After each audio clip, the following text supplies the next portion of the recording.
Hello everyone, welcome back to my YouTube channel. आशा करता हूँ आप सभी स्वस्थ होंगे। तो आज हम अपना जो एचपी पटवारी का है उसका नेक्स्ट लेक्चर देख लेते हैं। आज बेसिकली हम कौन सा टॉपिक पढ़ेंगे, जैसे मैंने आपको कल ही बताया था, हम पढ़ेंगे आगे classifications of the computer. Okay, अब यहाँ पे क्लासिफिकेशन ऑफ कंप्यूटर मतलब बेसिकली हम जो कंप्यूटर्स हैं उनको कैसे क्लासिफाई करते हैं वो हम आज के टॉपिक में हम पढ़ेंगे। तो सबसे पहला आता है बाई साइज। ठीक है, जो इनका एक्चुअल में साइज क्या रहता है उसके अकॉर्डिंग हम इनको क्लासिफाई करते हैं। दूसरा आता है उनका पर्पस क्या है, कि किस पर्पस के लिए हम उसको यूज करते हैं। थर्ड आता है बाई टाइप। तो ये हमारी तीन क्या होती हैं, बेसिकली क्लासिफिकेशन होती हैं जब भी हम अपने कंप्यूटर्स को क्लासिफाई करते हैं। तो सबसे पहला बाई साइज में क्या आता है कि वो जो हमारे कंप्यूटर होते हैं वो सुपर कंप्यूटर होते हैं, मेन फ्रेम होते हैं, मिनी कंप्यूटर होते हैं, माइक्रो होते हैं, और इसके अलावा एक और आता है हमारे पास पोर्टेबल।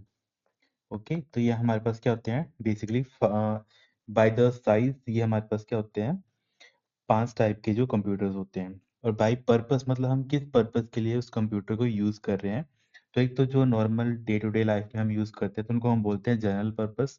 और अगर हम किसी स्पेशल पर्पस के लिए किसी कंप्यूटर को यूटिलाइज कर रहे हैं तो उनको हम बोलते हैं special purpose computer.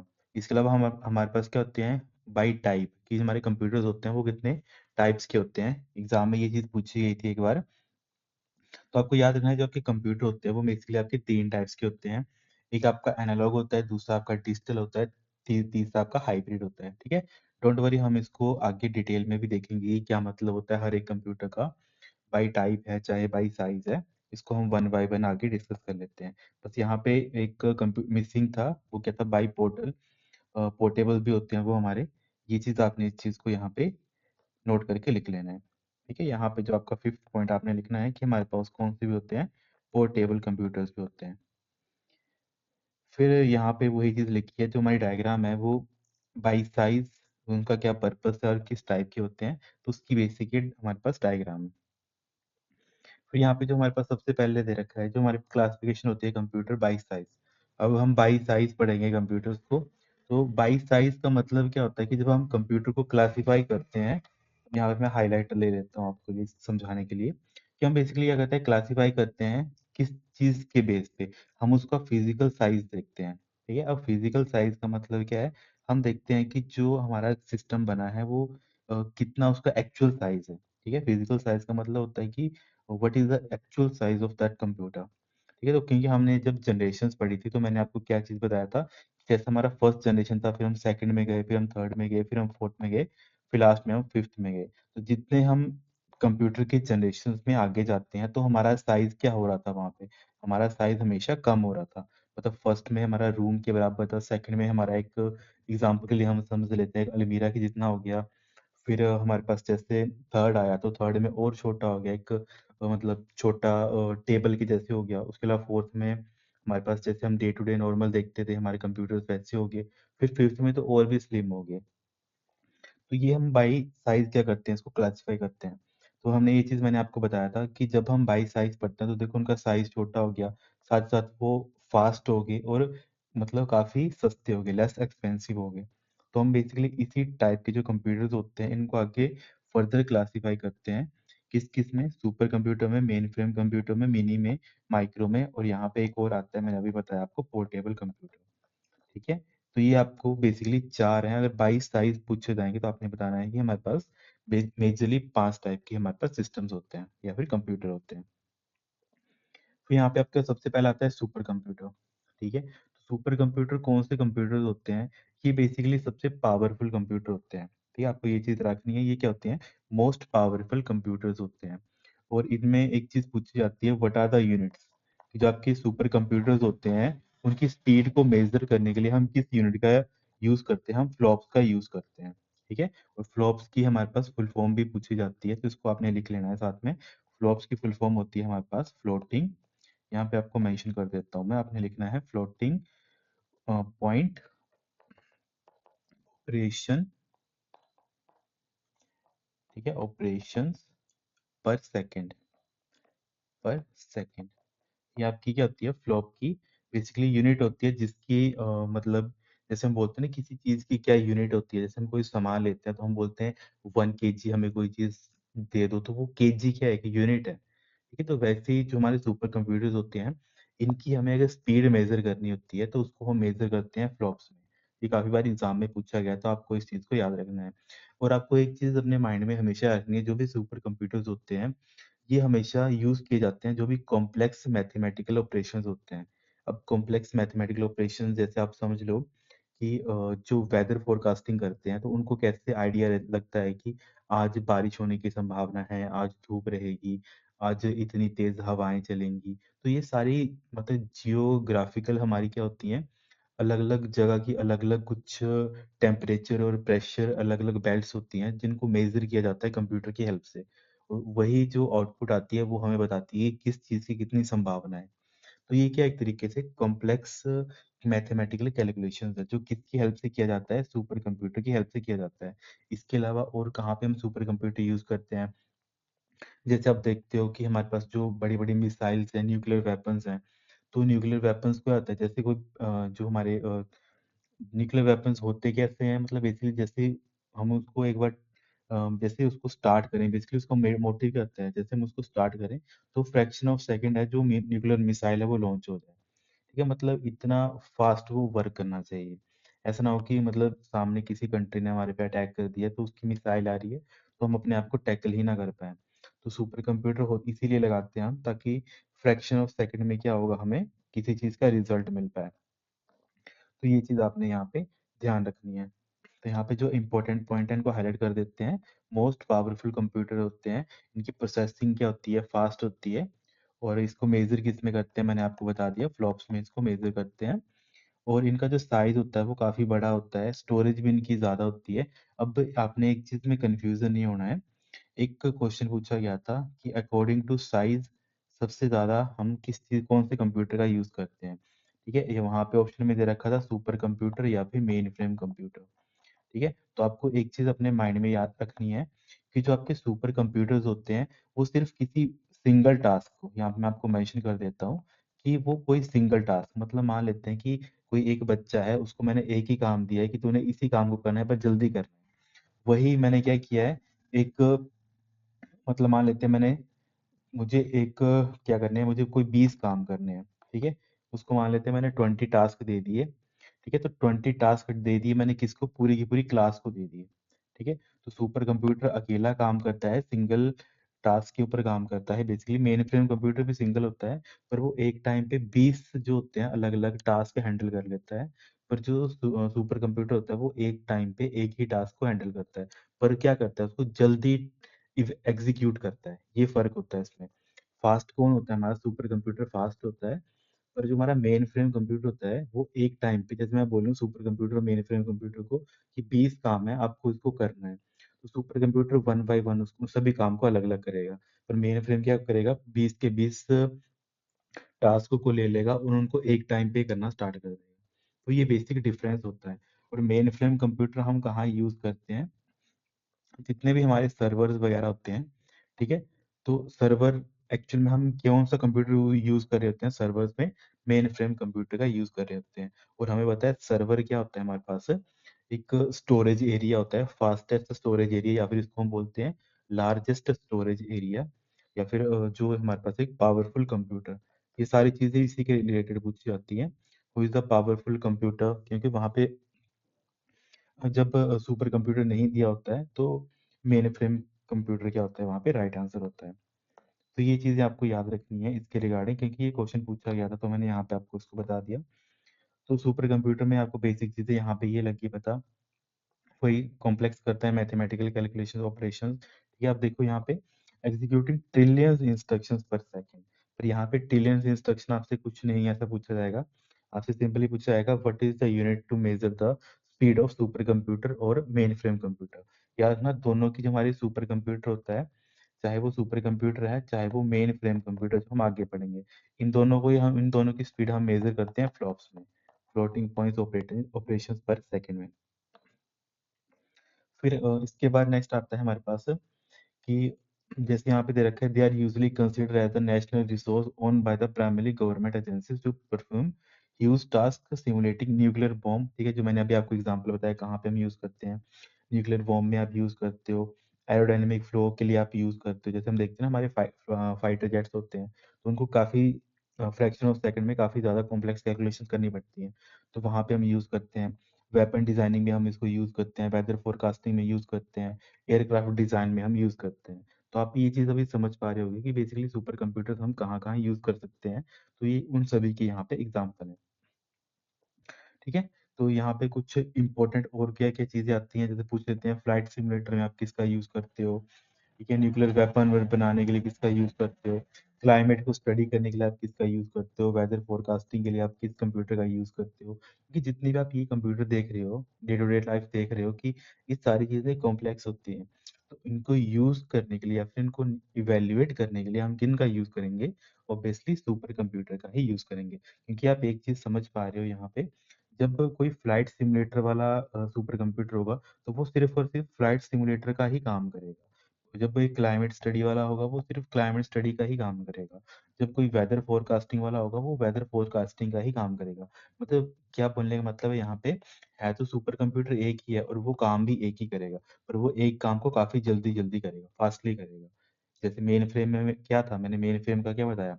Main frame अकेला होता है, पर आप उसको ज़रूरी नहीं एक काम दो, आप उसको 1 से लेकर जितना मर्ज़ी जितनी उसकी लिमिट है, उतनी लिमिट तक उसको काम दे सकते हो। और वो एक टाइम पे सभी काम के ऊपर मतलब सभी टास्क के ऊपर काम करना स्टार्ट कर देगा, पर सुपर कंप्यूटर सिर्फ़ और सिर्फ़ एक टास्क के ऊपर ही काम करेगा। ठीक है? आई होप आपको यहाँ तक ये चीज़ें समझ आ गई होंगी। अब यहाँ पे कुछ एग्ज़ाम्पल हैं जो काफ़ी बार एग्ज़ाम में पूछे गए हैं, जैसे आईबीएम का ब्लू जेन क्या है? ये हमारा सुपर कंप्यूटर का एग्ज़ाम्पल है। इंटेल का एएसआई रेड ये हमारा इसका एग्ज़ाम्पल है सुपर कंप्यूटर का। परम 1000 सुपर कंप्यूटर का एग्ज़ाम्पल है। आईबीएम रोड बर्नर ये इसका एग्ज़ाम्पल है। ठीक है? तो ये कुछ बेसिक एग्ज़ाम्पल है जो एग्ज़ाम में पूछे जा चुके हैं। अब आपको जो लिखना है अपने एग्ज़ाम में, एग्ज़ाम रिलेटेड है, आपको लिखना है कि जो हमारे पास वर्ल्ड का फर्स्ट सुपर कंप्यूटर कौन था?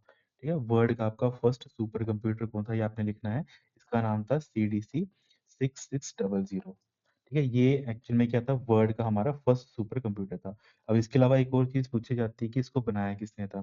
तो आपने इस पर्सन का याद रखना है, इसका नाम था सैमर सैमर क्रे करके इनका नाम था पर्सन का। और अगर सैमर क्रे नहीं दिया होगा, क्योंकि 2 पर्सन्स थे, टीम लीडर सैमर क्रे था, पर इसके साथ जो पर्सन था उन्होंने भी बनाया था इसको, तो उनका नाम था बोरिस पापायान। ठीक है? तो ये हमारे पास क्या थे, 2 पर्सन्स थे, जिन्होंने वर्ल्ड का सबसे फर्स्ट जो हमारे पास सुपर कंप्यूटर था जिसका नाम था सीडीसी 6600। ठीक है? इम्पोर्टेंट है ये आपके पास, सीडीसी 6600 सैमर क्रे और बोरिस पापायान ने इसको बनाया था। अब यही चीज़ अगर हम इंडिया के कॉन्टेक्स्ट में बात करें कि जो हमारा इंडिया में कौन बना था? अगर हम इंडिया के कॉन्टेक्स्ट में बात करें तो इंडिया का फर्स्ट जो हमारे पास सुपर कंप्यूटर था वो कौन था? तो ये कौन था आपने याद रखना है इनका, इसका नाम था परम। ओके? परम 8000। ये काफ़ी बार एग्ज़ाम में पूछा गया है, इसको भी आपने याद रखना है। और इसी कॉन्टेक्स्ट में पूछा जाएगा कि ये किसने बनाया था? किस साइंटिस्ट ने बनाया था? तो ये भी आपने याद रखना है, ये किसने बनाया था? तो इसको इरेज़ कर देता हूँ।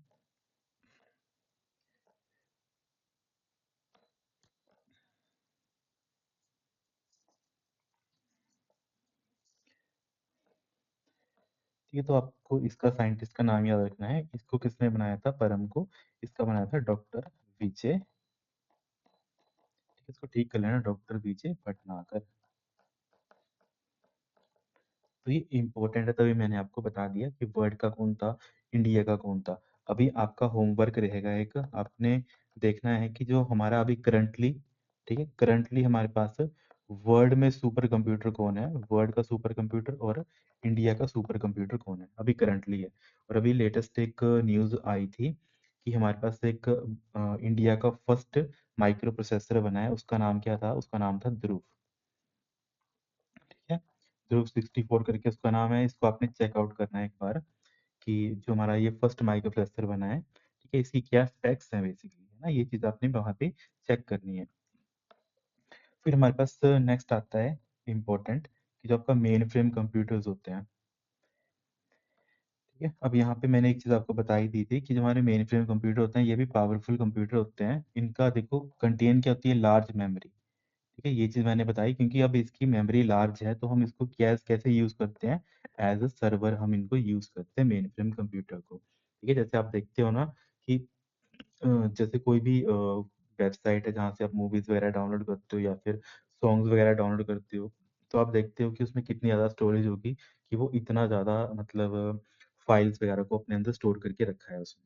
तो सर्वर ही क्या होता है कि पावरफुल कंप्यूटर होता है और साथ ही साथ क्या होता है, जो उसका साइज़ होता है वो भी काफ़ी ज़्यादा बड़ा होता है। ओके, तो ये दोनों चीज़ें किससे रिलेटेड है, सर्वर से। और सर्वर एक्चुअल में क्या होता है, किस टाइप का कंप्यूटर आता है, ये हमारा मेन फ्रेम कंप्यूटर की कैटेगरी के अंदर आता है। ये चीज़ आपने याद रखनी है। सर्वर को कभी भी आप सुपर कंप्यूटर नहीं बोलोगे, आप उसको कैसे कंसीडर करोगे, एज अ नॉर्मल जनरल जो जनरल एक तरीके से पब्लिक होती है, उसके कॉन्टेक्स्ट में आपका सर्वर्स कौन से होते हैं, मेन फ्रेम कंप्यूटर्स होते हैं। इसके अलावा इनका ह्यूज स्पेस होता है, ये मैंने बता दिया। मल्टी हाई ग्रेड प्रोसेसर्स होते हैं जो एक टाइम पे बड़े सारे यूजर को हैंडल करते हैं। देखो यहाँ पे वही चीज लिखी है, handle processing of many users simultaneously, कि एक टाइम पे मल्टीपल यूजर्स को वो डील करते हैं। पर सुपर कंप्यूटर एक टाइम पे एक सिस्टम को या फिर एक यूजर को ही डील करता है, बस इतना समझ लो आप। ओके, अब यहाँ पे मेन फ्रेम कंप्यूटर को चलाने के लिए हम टर्मिनल्स का यूज करते हैं। उन टर्मिनल की हेल्प से हम क्या करते हैं, बेसिकली टास्क देते हैं मेन फ्रेम कंप्यूटर को। ओके, तो यहाँ पे बस इतना ही इम्पोर्टेंट है इसके लिए। इसके अलावा जैसे यहाँ पे एग्जांपल दे रखा है लाइक अ सर्वर। ठीक है, सर्वर के लिए हम किसका यूज करते हैं, हम मेन फ्रेम कंप्यूटर का यूज करते हैं, क्योंकि सर्वर क्या होता है, एक ऑपरेटिंग सिस्टम ही होता है जो क्या करता है, एक मतलब मान लेते हैं कि बड़ा कंप्यूटर है जिसके अंदर काफी ज्यादा स्टोरेज है। ठीक है, तो उसको एज अ सर्वर हम यूज करते हैं। पर वो कंप्यूटर उस टाइम पे किसका बिहेव कर रहा होता है, हमारे मेन फ्रेम कंप्यूटर का बिहेव कर रहा होता है, क्योंकि हम एक्चुअल में एज अ साइज पढ़ रहे हैं कि जो हमारा स्टोरेज का साइज है उसके अकॉर्डिंग हमने कंप्यूटर्स को कैसे कैसे क्लासीफाई करके रखा हुआ है। ओके, यहाँ पे जैसे एक चीज और लिखी है इंपॉर्टेंट, कि it is used primarily by the several large organisation to manage large amount of centralised data.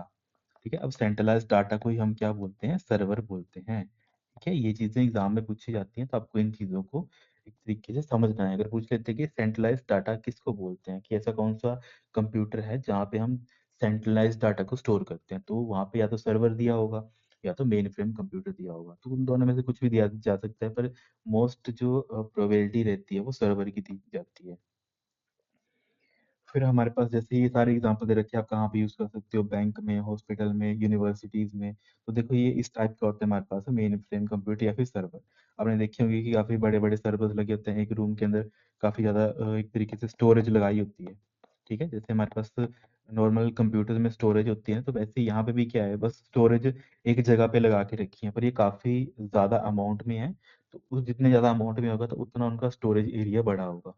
जितना बड़ा स्टोरेज एरिया होगा तो वो एज अ क्या बिहेव करेगा, एज अ सर्वर वो बिहेव करेगा या फिर as a mainframe computer वो बिहेव करेगा, क्योंकि एक टाइम पे वो लाखों यूजर्स को हैंडल करेगा और साथ ही साथ उनकी जो रिक्वायरमेंट है उनको फुलफिल करेगा। फिर यहाँ पे कुछ एग्जांपल आते हैं इसके जो एग्जाम में पूछे जाते हैं, कि जो हमारे मेन फ्रेम कंप्यूटर्स होते हैं उनके एग्जांपल क्या है। जो हमारा यूनिवैक बना था, ये उस टाइम का मेन फ्रेम कंप्यूटर था, याद याद रखना है। एक हमारे पास IBM 360 370 था, ये भी हमारा आई इसका मेन फ्रेम का एग्जांपल था। ठीक है, ये हमने कब पढ़ा था, फर्स्ट जनरेशन में पढ़ा था ये। और ये इंपॉर्टेंट है, एग्जाम में पूछा गया था कि यूनिवैक और IBM 370 किस टाइप की कंप्यूटर की कैटेगरी के अंदर आते थे। तो आपको याद रखना है ये मेन फ्रेम कंप्यूटर की कैटेगरी के अंदर आते हैं। फिर हमारे पास नेक्स्ट आता है मिनी कंप्यूटर। ठीक है, अब मिनी कंप्यूटर्स क्या होते हैं, मिनी कंप्यूटर्स बेसिकली क्या होते हैं, ये भी हमारे एक मेन फ्रेम कंप्यूटर की तरह ही होते हैं, पर अब इन दोनों में डिफरेंस क्या होता है। अगर आपको मैं इजीली वे में समझाऊं, तो मान लेते हैं ये आपके मिनी कंप्यूटर्स आ गए या आपके मेन फ्रेम कंप्यूटर आ गए। अब इन दोनों में डिफरेंस क्या है, बेसिकली इतना समझ लो कि जो आपके मेन फ्रेम कंप्यूटर हैं, वो मान लेते हैं कि जो एक तरीके से एक पूरी की पूरी इंडस्ट्री को हैंडल करते हैं। ठीक है, मान लेते हैं पूरी की पूरी इंडस्ट्री को हैंडल करते हैं। ठीक है, और ये मान लेते हैं ये पूरी की पूरी और एक तरीके से इंडस्ट्री का एक छोटा सा ऑफिस को हैंडल करते हैं। ठीक है, अब देखो ऑफिस में क्या होगा, ऑफिस में मान लेते हैं कि एक छोटा सा ऑफिस है, उसमें 20 से 30 एम्प्लॉयज काम करते होंगे। पर जो इंडस्ट्री है उसमें कितने होंगे, 2000 से लेके मान लेते हैं 5000 एम्प्लॉयज काम करते हैं। तो अब इन दोनों में आप बेसिक डिफरेंस देख पा रहे हो कि जो आपकी मेन फ्रेम और जो आपकी मिनी कंप्यूटर्स हैं, इनमें क्या डिफरेंस है, कि वो एक्चुअल में एक टाइम पे मल्टीपल यूजर के साथ डील तो कर सकते हैं, पर उनकी लिमिट होती है कुछ, कि वो कम हैंडल कर पाते हैं। पर जो मेन फ्रेम कंप्यूटर होते हैं वो क्या करते हैं, दोनों का मैकेनिज्म तो सेम ही है, दोनों एक टाइम पे मल्टीपल चीजों के साथ डील कर सकते हैं, मतलब मल्टीपल टास्क के साथ डील कर सकते हैं। पर वो एक टाइम पे इतने यूजर हैंडल कर सकता है, इतने ज्यादा यूजर हैंडल कर सकता है। वही जो मिनी कंप्यूटर है वो थोड़ा कम हैंडल करता है। ठीक है। अब एक बार एग्जाम में क्वेश्चन पूछा गया था कि जो आपके मिनी कंप्यूटर्स होते हैं वो एक टाइम पे कितने स्टेशन हैंडल कर सकते हैं, मतलब एक टाइम पे कितने ऑफिस को वो हैंडल कर सकता है। तो आप बता सकते हो एक टाइम पे वो कितना करता है, 32 स्टेशन को हैंडल करता है। ठीक है, ये इंपॉर्टेंट क्वेश्चन है, आपने याद रखना है। जो आपके मिनी कंप्यूटर्स होते हैं वो वन टाइम मतलब एक बार में 32 स्टेशन तक हैंडल कर सकते हैं। ठीक है, मतलब ये इनकी मैक्सिमम लिमिट है। अब इसके अलावा मिनी कंप्यूटर, आई होप यहाँ तक आपको ये चीज समझ आ गई होगी।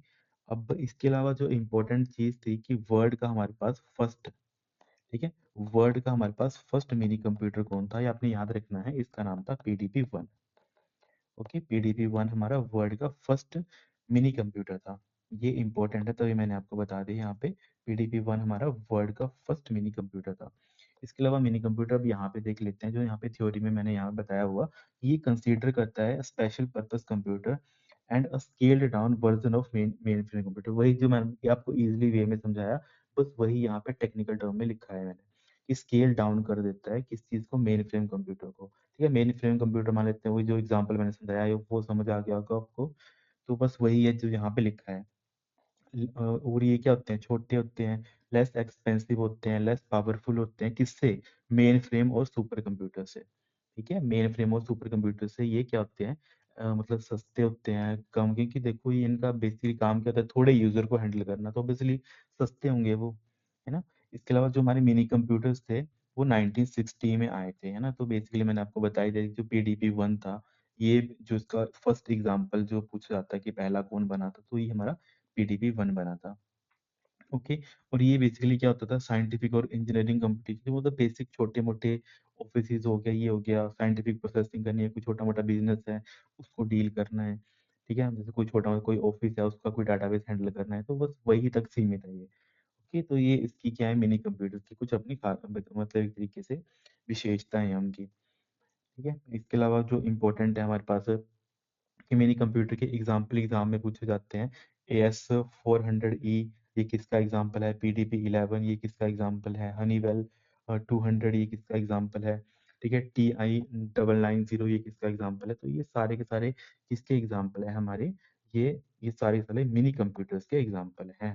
ठीक है, और ये किस कंपनी के हैं ये भी आपको याद रखना है, ये सारे के सारे हमारे IBM कंपनी के हैं, चाहे AS400E है, PDP-11 है, हनीवेल है, चाहे T1990, ये सारे के सारे हमारे IBM के कंप्यूटर्स हैं। ठीक है, आई होप आपको यहाँ तक ये चीजें समझ आ गई होंगी। अब ये होता है हमारा ऐसे करके मिनी कंप्यूटर।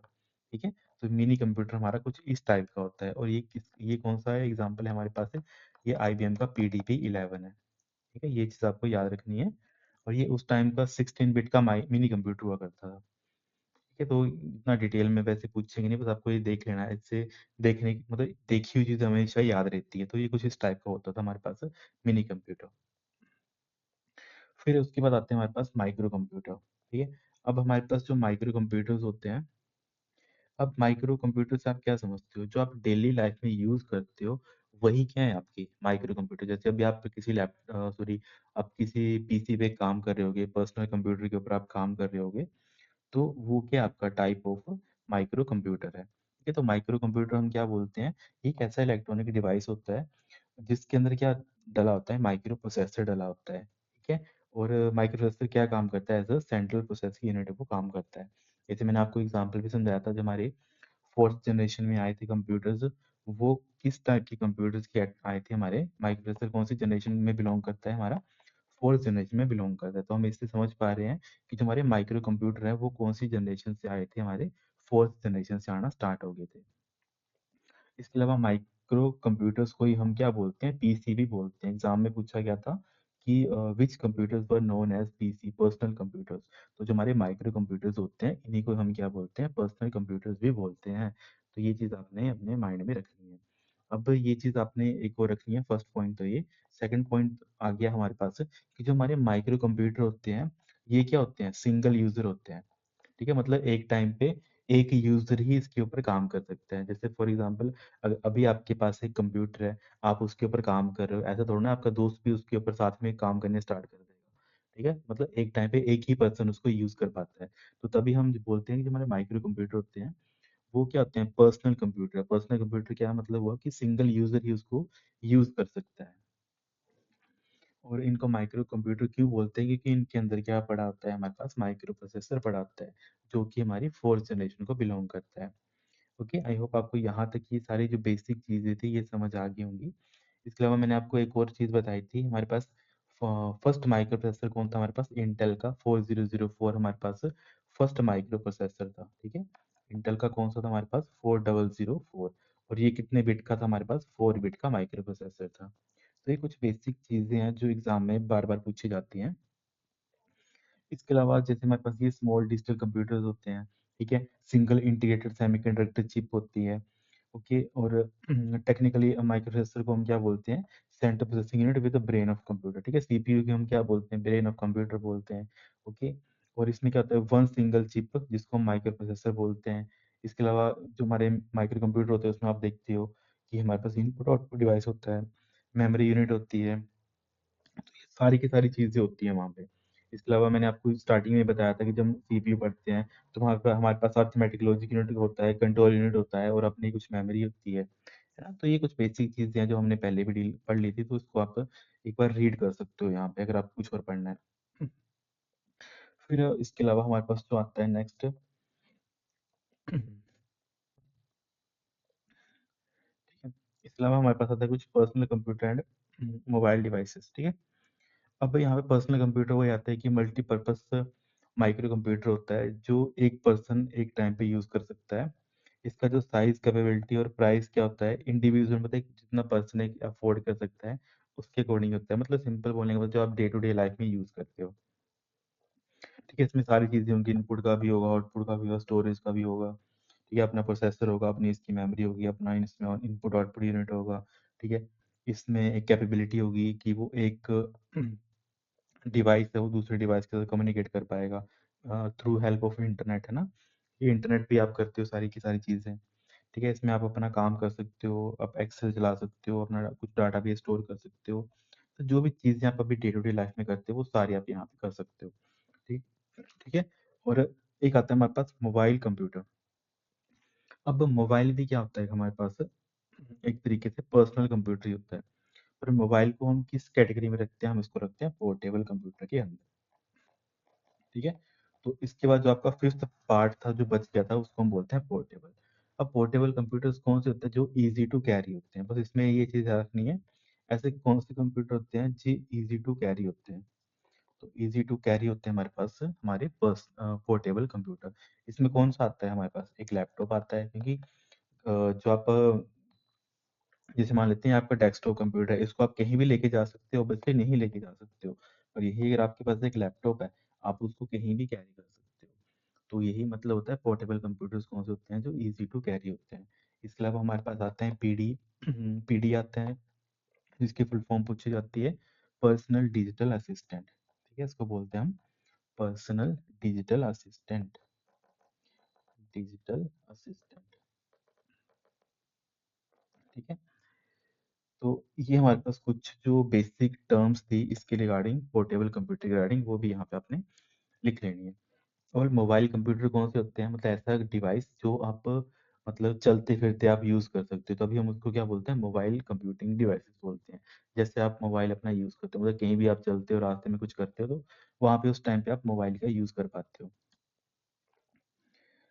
फिर यहाँ पे वही सारी चीजें जो बेसिक चीजें कि क्या क्या हम यूज कर सकते हैं, डेस्कटॉप कंप्यूटर मतलब हम उसी जगह पे सिंगल लोकेशन में टेक्स्ट लगा के हम उसको यूज करते हैं।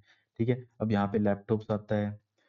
फिर लैपटॉप भी क्या होता है हमारे पास, laptop small portable micro computer है ना, वही मैंने बता दिया कि हमारे पास पोर्टेबल क्या होता है, लैपटॉप किस कैटेगरी में आता है, हमारे पास पोर्टेबल कंप्यूटर के अंडर आता है। इसके अंदर भी अपनी सारी कंपोनेंट होता है, सीपीयू, रैम, रोम, इसमें एक्स्ट्रा क्या चीज लगी होती है, बैटरी, जो सारे के सारे कंपोनेंट्स को ये करती है, एक तरीके से पावर देती है, जिससे हमारा सिस्टम है वो कहीं भी वर्क करता है। ओके, तो ये कुछ बेसिक चीजें हैं इसके रिगार्डिंग। फिर यहाँ पे हमारा स्मार्टफोन्स आता है, स्मार्टफोन बेसिकली आप यूज करते ही हैं। ठीक है, तो ये भी क्या होता है हमारे पास मोबाइल फ़ोन जो काफ़ी चीज़ें करता है। बेसिकली आजकल तो हमारा स्मार्टफ़ोन काफ़ी स्मार्ट हो गया है। तो यहाँ पे आप सारी चीज़ें कर सकते हो, कैलेंडर, कैलकुलेटर, नोटपैड, है ना? वो बेसिक चीज़ें एक बार फिर इसको पढ़ लेना इसको साथ में, है ना? फिर नेक्स्ट आता है टैबलेट्स, ठीक है? जैसे हम जिसके ऊपर हम काम कर रहे हैं वो क्या हमारा एक टैबलेट है, ठीक है? तो टैबलेट भी क्या होता है हमारे पास माइक्रो कंप्यूटर ही होता है बेसिकली, पर ये क्या होता है पतला होता है, थोड़ा लंबा होता है और थोड़ा मतलब वाइड होता है ना? तो यहाँ पे हम क्या करते हैं बेसिकली अपने नोट्स वगैरह मतलब कोई नोट्स वगैरह है तो उसको ड्रॉ करते हैं, ठीक है? ये सारी चीज़ें यहाँ पे हम बेसिकली करते हैं। इसके अलावा सेकंड हमारा जो क्लासिफिकेशन आती है वो classification of computer by purpose, ठीक है? किस किस पर्पस के लिए हम यूज़ करते हैं तो मैंने आपको पहले बता दिया था कि हम बेसिकली दो टाइप के पर्पस के लिए यूज़ करते हैं। पहला आता है स्पेशल जनरल पर्पस, दूसरा आता है हमारे पास जनरल पर्पस कंप्यूटर, ठीक है? मतलब स्पेशल पर्पस हम किस पर्पस के लिए इसको यूज़ कर रहे हैं और दूसरा आता है जनरल जो मतलब नॉर्मली सब पर्सन यूज़ करते हैं। तो स्पेशल पर्पस में जैसे यहाँ पे आप देख लो ये हमारा क्या बना है एक स्पेशल पर्पस कंप्यूटर बना है, ठीक है? अब इसमें क्या चीज़ है, ये चीज़ समझा देता हूँ आपको कि जो हमारे पास स्पेशल पर्पस कंप्यूटर बने होते हैं, वो बेसिकली ऐसे डिज़ाइन किए होते हैं कि वो सिर्फ़ एक ही कुछ पर्टिकुलर टास्क कर पाएँ। जैसे फॉर एग्ज़ाम्पल मुझे कोई किसी हॉस्पिटल के लिए कोई मशीन बनानी है, ठीक है? तो वो भी एक कंप्यूटर ही है, पर वो क्या कर रहा है किसी एक पर्टिकुलर टास्क को परफ़ॉर्म कर रहा है। ठीक है? जैसे हम फॉर एग्ज़ाम्पल ले लेते हैं कि कोई एक ऐसी मशीन है जो हॉस्पिटल में जो ह्यूमन की आई है उसकी सर्जरी करती है ऑटोमेटिकली, है ना? तो वो क्या है एक स्पेशल पर्पस मशीन है, उसको हमने अपने अकॉर्डिंग बनाया है, सिंगल टास्क करने के लिए, ठीक है? तो वो क्या है नॉर्मल कंप्यूटर की तरह काम तो नहीं करेगा, मतलब वो अपना ही काम करेगा, सिंगल काम करेगा पर वो अपना काम करेगा, ठीक है? तो वो हमारे क्या है स्पेशल पर्पस कंप्यूटर जिनको हमने स्पेशली बनाया है। ठीक है? किसी स्पेसिफिक टास्क करने के लिए। तो वही चीज़ है यहाँ पे these computer are designed to perform a single specific task. Okay? The programs or instructions required to perform the task are permanently stored in computer memory. ठीक है? वही चीज़ मैंने आपको बता दी कि जैसे कोई मशीन है, अब ऐसा तो नहीं है कि मशीन में कोई फर्स्ट टाइम में कोई बटन स्टार्ट का प्रेस करूँ तो वो नेक्स्ट टाइम पे स्टार्ट की जगह कुछ और ही करना लग पड़े, ऐसा तो होगा नहीं। तो वही है मतलब सिंगल एक टाइम पे वो क्या है जो मशीन बनेगी है वो वैसे ही बिहेव करेगी जैसे-जैसे आप उसको कमांड दोगे, ठीक है? इसके अलावा यहाँ पे और क्या चीज़ें हैं इसमें कि ये हमारे पास कुछ लेस एक्सपेंसिव होते हैं, वैसे तो लेस एक्सपेंसिव तो नहीं होते हैं पर एज़ कम्पेयर टू जो हमारे अदर हाई एंड कंप्यूटर्स होते हैं उनसे सस्ते होते हैं। इसमें जो एग्ज़ाम्पल आता है हमारे पास जैसे एटीएम मशीन आती है, तो एटीएम भी आपने देखा होगा, उसमें भी एक तरीके से अपना एक जो सॉफ्टवेयर होता है वो अलग बना होता है या फिर उसका जो स्ट्रक्चर होता है वो देखना एक अलग से होता है। कि जब आप उसमें कुछ अमाउंट डालते हो तो उसके हिसाब से वो कैलकुलेट करता है ना? उसके बिहाफ़ पे आपको आपका अमाउंट देता है। इसके अलावा अल्ट्रासाउंड जैसे मैंने अभी एग्ज़ाम्पल बताया हॉस्पिटल में हम यूज़ करते हैं। तो ये सारी की सारी चीज़ें क्या हैं हमारे पास स्पेशल पर्पस कंप्यूटर्स हैं। फिर उसके बाद हमारे पास आता है जनरल पर्पस कंप्यूटर, है ना? जनरल पर्पस कंप्यूटर मैंने बता दी थी उस नॉर्मली सारे के सारे पर्सन्स हैं उनको यूज़ करते हैं। तो design to handle wide range of task, ठीक है? मतलब जो सिंपल हम नॉर्मली यूज़ करते हैं, वो सारे आते हैं जनरल पर्पस कंप्यूटर। फिर नेक्स्ट जो आता है हमारे पास टाइप, वो आता है classification of computer bye type, ठीक है? कि किस टाइप में हम कंप्यूटर को क्लासिफाई करते हैं और ये काफ़ी बार एग्ज़ाम में पूछा जाता है, तो ये काफ़ी इम्पोर्टेंट है। इसको आपने अपने माइंड में रखना है, ठीक है? तो यहाँ पे सबसे पहला क्या होता है हमारे पास जब हम क्लासिफाई करते हैं तो मैंने बताया था हमारे पास सबसे पहला आता है एनालॉग, दूसरा आता है डिजिटल, फिर आता है हमारे पास हाइब्रिड। तो आपने ये तीनों याद रखने हैं और ये तीनों पूछे जाते हैं एग्ज़ाम में कि आप बताओ कि ये टाइप ऑफ कंप्यूटर की क्लासिफिकेशन के बिहाफ पे जो उनके टाइप्स हैं वो कितने होते हैं। तो जब टाइप्स की बात करते हैं तो हमारे बेसिकली 3 आते हैं। तो पहला आता है एनालॉग कंप्यूटर, ठीक है? तो ये देखो ये होता है हमारे पास कुछ इस टाइप का एनालॉग कंप्यूटर। तो एनालॉग कंप्यूटर क्या होता है? ये बेसिकली मेज़र करता है फिज़िकल क्वांटिटीज़ को। एग्ज़ाम में पूछा जाता है कि ऐसा कौन-सा डिवाइस है जो क्या करता है फिज़िकल क्वांटिटी को मेज़र करता है। तो यहाँ पे मैं बता देता हूँ used used to measure physical physical quantities. ठीक है? तो फिज़िकल क्वांटिटीज़ को मेज़र करने के लिए हम किसका यूज़ करते हैं? एनालॉग कंप्यूटर का यूज़ करते हैं। अब फिज़िकल क्वांटिटीज़ क्या होती हैं? इनको हम हिंदी में क्या बोलते हैं? भौतिक मात्राओं, ठीक है? इसको मैं लिख देता हूँ, इसको हम हिंदी में क्या बोलते हैं? भौतिक मात्राओं, ठीक है, अब भौतिक मात्राओं में आई होप आप सभी को पता होगा। वैसे जिसको नहीं पता भौतिक मात्राओं या फिर फिजिकल क्वांटिटीज क्या होती हैं, तो फिजिकल क्वांटिटीज क्या होती हैं, जैसे टेम्परेचर हो गया, कि हम बोलते हैं ना आज जब काफी ज्यादा गर्मी है ना। इसके अलावा हम बोलते हैं कि जो इसका प्रेशर है, ठीक है, मतलब मुझे मेरे पे काफी ज्यादा मतलब एज कम्पेयर टू प्रेशर देखते हैं ना, प्रेशर कुकर में जो प्रेशर बनता है तो वो भी एक फिजिकल क्वांटिटी है। ठीक है, इसके अलावा और क्या हो सकता है, इसके अलावा कितना हाइट है, कितनी विड्थ है, कितनी लेंथ है, ये सारी की सारी फिजिकल क्वांटिटीज होती हैं, जो बेसिकली क्या होती है, किसी भी फिजिकल चीज को दिखाने का काम करती है। तो उनको अगर हमें मेजर करना होगा, जैसे मुझे मान लेते टेम्परेचर मेजर करना है, मुझे आज का प्रेशर मेजर करना है, ठीक है, तो ये हम किसकी हेल्प से करते हैं, एनालॉग कंप्यूटर की हेल्प से करते हैं। इसके एनालॉग कंप्यूटर के एग्जांपल कौन कौन से आते हैं, जैसे हम देखते हैं वोल्ट मीटर, ठीक है, जिससे हम वोल्टेज मेजर करते हैं। तो ये इसके अलावा मल्टीमीटर हो गया है ना, मल्टीमीटर भी हम देखते हैं। तो ये किसके एग्जाम्पल हैं, ये हमारे इसके एनालॉग कंप्यूटर के ही एग्जाम्पल है। तो एनालॉग कंप्यूटर क्या क्या काम करेगा, एक तो वो टेम्परेचर मेजर करेगा, प्रेशर मेजर करेगा, ठीक है, इसके अलावा कोई एल्टीट्यूड है या फिर हाइट है उसको मेजर करने के लिए, मतलब जो रियल टाइम की एंटिटीज है उनको, मतलब एक तरीके से हम बोल सकते हैं मेजर करने के लिए हम किसका यूज करते हैं, एनालॉग कंप्यूटर्स का यूज करते हैं। तो अब यहाँ पे थ्योरी में देख लेते हैं कि जो हमारे एनालॉग डिवाइसेस होते हैं, ये क्या होते हैं, हमारे पास मैकेनिकल और इलेक्ट्रोमैकेनिकल डिवाइस होते हैं, ठीक है, that does not use digital signal, क्योंकि वो किस टाइप का सिग्नल यूज कर रहे होंगे, हमारे एनालॉग सिग्नल को यूज कर रहे होंगे। ठीक है, तो आपने याद रखना है एनालॉग सिग्नल्स क्या होते हैं, जो हमारे रियल सिग्नल्स होते हैं उनको एनालॉग सिग्नल्स बोलते हैं। और इसमें जैसे नेक्स्ट आता है हमारे पास, these system were first type of to be produced.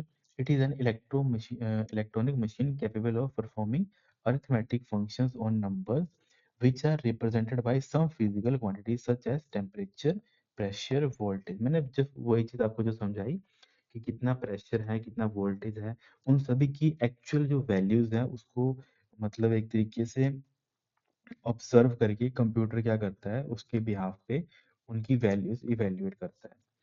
Okay, फिर जो हमारे एनालॉग होते हैं, यहाँ पे लिखा है एनालॉग रेफर्स टू सर्किट्स और न्यूमेरिकल वैल्यू, मतलब एनालॉग कंप्यूटर क्या होते हैं, कुछ ऐसे सर्किट्स होते हैं जो क्या करते हैं, न्यूमेरिकल, जैसे हम बोलते हैं ना कि इतना टेम्परेचर बढ़ रहा है, तो जितना टेम्परेचर बढ़ रहा होता है उसके अकॉर्डिंग वो क्या करता है, उसकी वैल्यू लेता है, ठीक है, और उसको बाद में इवेल्युएट करता है, और वो क्या होती है, कंटिन्यूस रेंज में कम करती है। अब इसको इजिली और समझाने के लिए मैं बता देता हूँ। जैसे हमारे पास एनालॉग कंप्यूटर होते हैं, जैसे फॉर एग्जांपल एक पर्सन है यहाँ पे, ठीक है, यहाँ पे कोई मान लेते हैं एक पर्सन है, ठीक है, ये कुछ बात कर रहा है ऐसे करके दूसरे पर्सन के साथ। तो जब एक पर्सन टू पर्सन कोई आपस में कम्युनिकेशन हो रही है, तो इस टाइम पे आप देख रहे हो ना एक वेव सी क्रिएट हो रही है।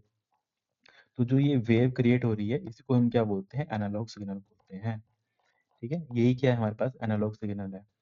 ओके, और जब हमारे पास हम यही चीज क्या करते हैं कंप्यूटर की फॉर्म में देखते हैं, कि जब हमारे पास मान लेते हैं ये कंप्यूटर है, ठीक है, तो इस कंप्यूटर से जब हमारे पास मान लेते हैं प्रिंटर के पास कोई कमांड जाती है, तो जो कमांड है वो कुछ इस फॉर्मेट में जाती है, इस फॉर्मेट में 0101 की फॉर्मेट में वो कमांड जाती है। तो इस टाइम पे जो सिग्नल क्रिएट होता है उसको हम बोलते हैं डिस्क्रीट सिग्नल। ठीक है, डिस्क्रीट या फिर इसी को हम क्या बोलते हैं, डिजिटल सिग्नल बोलते हैं। तो ये बेसिक डिफरेंस है इन दोनों के बीच। ठीक है, आई होप यहाँ तक आपको ये चीज समझ आ गई होगी। इसके अलावा हम और क्या यूज करते हैं जो आपको यहाँ पे याद रखना है, कि जो हमारे पास ये सारे एनालॉग कंप्यूटर्स होते हैं, इसमें क्या क्या एग्जांपल आते हैं, एम्पलीफायर्स आते हैं, मैकेनिकल इंटीग्रेटर्स आते हैं, स्लाइड रूल्स वगैरह आते हैं, ठीक है, इसके अलावा थर्मोमीटर आते हैं, ये सारे किसके एग्जांपल हैं, हमारे एनालॉग कंप्यूटर के एग्जांपल हैं। अब डिजिटल कंप्यूटर्स कौन से होते हैं, जो हम basically day to day life में यूज करते हैं कंप्यूटर, वो सारे हमारे डिजिटल कंप्यूटर्स होते हैं, जो बेसिकली डिस्क्रीट वैल्यू के ऊपर काम करते हैं।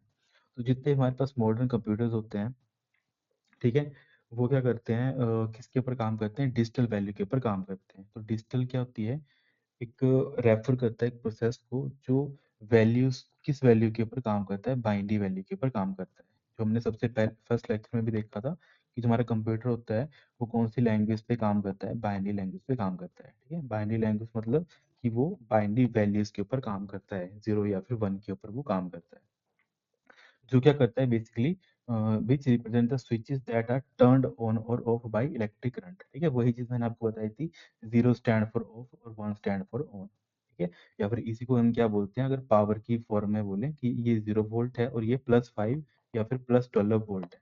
ठीक है, मतलब ये हमारे पास ऑन का बता रहा है, ये हमें सॉरी, ये हमें ऑफ को बता रहा है और ये हमें ऑन को बता रहा है। ठीक है, तो बेसिकली ये सारी की सारी चीज़ें चलती हैं जब हम डिजिटल कंप्यूटर की बात करते हैं। ठीक है, फिर यहाँ पे बोल रहा है कि a bit have the value 0 और द वैल्यू 1। ठीक है, एक बिट के पास 0 भी हो सकता है, 1 भी हो सकता है। जैसे मैंने आपको बताया था, एक बॉक्स है और अब जैसे मैंने एक क्वेश्चन पूछा था कि मे बी आज बारिश होगी, तो बारिश होने का मतलब है अगर पॉसिबिलिटी है यस, तो इसका मतलब है यहाँ पे 1 स्टोर होगा, अगर पॉसिबिलिटी नो है तो इसका मतलब यहाँ पे क्या होगा, 0 स्टोर होगा। तो मतलब वही है, ये क्या है, एक बिट है और एक बिट के अंदर या तो 0 आ सकता है या तो 1 आ सकता है, मतलब एक बिट से हम दो वैल्यूज को रिप्रेजेंट कर सकते हैं। ओके, ये बेसिकली ये सारी की सारी चीजें हैं, वहाँ पे वही एग्जांपल समझाया हुआ है यहाँ पे कि अगर एक डेस्क है लैंप के ऊपर, वो किसका एग्जांपल है, एनालॉग और डिजिटल का। ठीक है, desk lamp can serve as example of difference between analogue and digital. ठीक है, तो ये हमारे पास क्या है बेसिकली, ये सारे के सारे एग्जांपल आते हैं। जैसे यहाँ पे लैंप को अगर स्विच ऑन या ऑफ करते हो, ठीक है, तो जो ऑन ऑफ करते हैं, 0 1 करते हैं, वो बेसिकली क्या होता है, डिजिटल वैल्यूज को दिखाता है। ठीक है, कि ये क्या करता है बेसिकली, कभी लाइट दिखती है, कभी बंद होती है, दिखती है, बंद होती है। जो लाइट ब्लिंकिंग ब्लिंकिंग चलती है, तो ये क्या है, 0 1 0 1 की फॉर्म में हो रहा है। तो इसको हम डिजिटल समझाने के लिए यहाँ पे एग्जांपल है कि इसको हम क्या बोलते हैं, डिजिटल वर्किंग बोलते हैं हमारे कंप्यूटर की। ठीक है, तो डिजिटल कंप्यूटर्स क्या होते हैं, ये बेसिकली फोकस करते हैं हमारी डिस्क्रीट वैल्यूज के ऊपर। डिजिटल कंप्यूटर को हम क्या बोलते हैं, पर्सनल कंप्यूटर बोलते हैं। इसमें डेस्कटॉप आता है, लैपटॉप आता है, नोटबुक आता है, स्मार्टफोन हो गया, टैबलेट्स हो गया, तो मतलब एटीएम हो गया, डिजिटल क्लॉक हो गया, ये सारे के सारे जितने भी एग्जाम्पल होते हैं हमारे डिजिटल कंप्यूटर के एग्जाम्पल होते हैं। ओके, तो इसके बाद नेक्स्ट हमारा जो आता है वो होता है हाइब्रिड कंप्यूटर। ठीक है, अब हाइब्रिड कंप्यूटर क्या होगा, अभी हाइब्रिड कंप्यूटर उनको बोलते हैं जो बेसिकली हमारे क्या होते हैं, एनालॉग और डिजिटल दोनों वैल्यूज के ऊपर काम करते हैं। ठीक है, एनालॉग और डिजिटल जब कंबाइन हो जाते हैं, तब हमारे कौन से कंप्यूटर बनते हैं, हमारे हाइब्रिड कंप्यूटर बनते हैं। ठीक है, तो ये बेसिकली क्या होते हैं, ये कंप्यूटर एनालॉग कंप्यूटर एवं डिजिटल कंप्यूटर दोनों तरह के टास्क को परफॉर्म करते हैं। ठीक है, तो जैसे हम देखते हैं कि एग्जाम्पल के लिए जैसे हमारा पेट्रोल पंप होता है। ठीक है, पेट्रोल पंप पे आप देखते हो मीटर तो वो डिजिटल लगा होता है, पर जब आप जो आपकी गाड़ी में जब तेल जा रहा होता है, तो वो कैसे जा रहा होता है, एज अ फिजिकल जा रहा होता है, फिजिकल क्वांटिटी की तरह वो जा रहा होता है। ठीक है, तो जो फिजिकल क्वांटिटी होती है, फिजिकल क्वांटिटी मतलब जैसे आप 1 लीटर तेल भरवा रहे हो, तो जितना जितना आपके उस पेट्रोल पंप से जो तेल निकल रहा होता है, ठीक है, उसके बिहाफ पे मशीन में क्या आती है, आपकी रीडिंग आती रहती है कि इतना तेल डल गया, इतना तेल डल गया, इतना तेल डल गया। तो ये क्या हो रहा था, ये परफेक्ट एग्जांपल है किसका, हमारे हाइब्रिड कंप्यूटर का, कि यहाँ पे फिजिकल जो क्वांटिटी है उसको भी मेजर किया जा रहा है और साथ ही साथ किसको मेजर किया जा रहा है, उसकी डिजिटल वैल्यू को भी मेजर किया जा रहा है। तो ये क्या होता है हमारे पास, टाइप ऑफ हमारा हाइब्रिड कंप्यूटर होता है। ठीक है, तो वही है, यहाँ पे वो चीज़ लिखी है कि ऐसा कंप्यूटर होता है जिसके पास दोनों के फीचर होते हैं, डिजिटल और एनालॉग के। फिर जो डिजिटल कंप्यूटर होता है बेसिकली जो सर्व करता है controller and provide logical and numerical operations. ठीक है, तो इसके अलावा जो हमारे पास एनालॉग कंप्यूटर होता है वो सर्व करता है solver of differential equation, other mathematical complex problem. ठीक है, जो बस वही चीज़ है यहाँ पे टेक्निकली लिखी है, जो मैंने आपको इजी वे में इस एग्जांपल में समझा दी।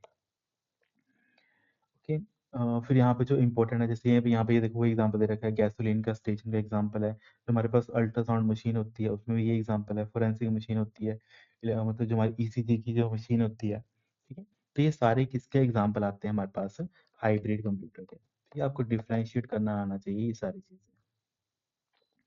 ठीक है, आई होप आपको यहाँ तक जितनी भी हमने आज जो हमारा आज का मेन जो टॉपिक था, ठीक है, हमने कंप्यूटर की क्लासिफिकेशंस पढ़नी थी जो आपके एग्जाम के टॉपिक में दे रखी थी। तो आई होप आपको ये सारी की सारी जितनी भी क्लासिफिकेशन थी वो समझ आ गई होंगी। इसके अलावा कुछ और डाउट रहता है आपको तो आपने मुझे नीचे कमेंट कर देना है।